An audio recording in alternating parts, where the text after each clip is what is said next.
With this, the heavens and the earth were completed, including all of their vast array. By the seventh day, God had completed the work he had been doing, so on the seventh day, he stopped working on everything that he had done.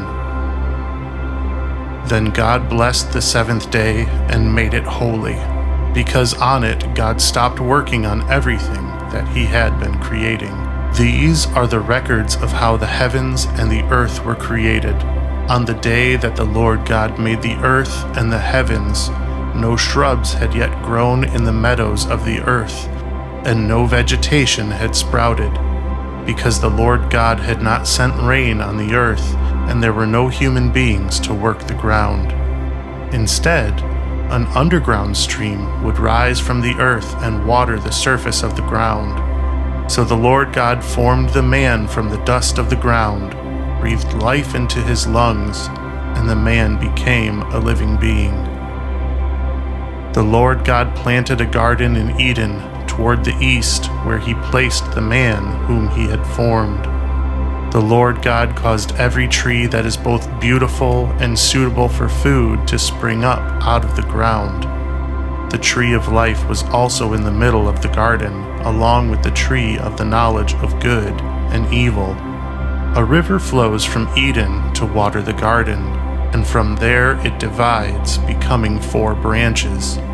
The name of the first one is Pishon. It winds through the entire land of Havilah, where there is gold.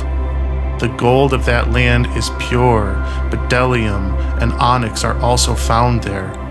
The name of the second river is Gihon. It winds through the entire land of Cush. The third river is named the Tigris. It flows to the east of Assyria. The fourth river is the Euphrates. The Lord God took the man and placed him in the Garden of Eden in order to have him work it and guard it. The Lord God commanded the man, "You may freely eat from every tree of the garden, but you are not to eat from the tree of the knowledge of good and evil, because you will certainly die during the day you eat from it."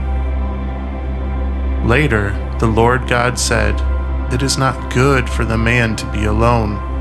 I will make for him a companion that is a suitable match for him." After the Lord God formed from the ground every wild animal and every bird that flies, he brought each of them to the man to see what he would call it.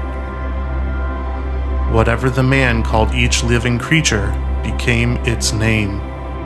The man gave names to all the livestock, to the birds that fly, and to each of earth's animals, but there was not found for the man any companion corresponding to him.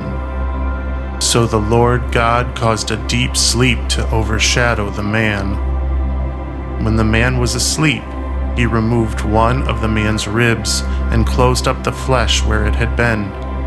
Then the Lord God formed the rib that had been taken from the man into a woman and brought her to the man.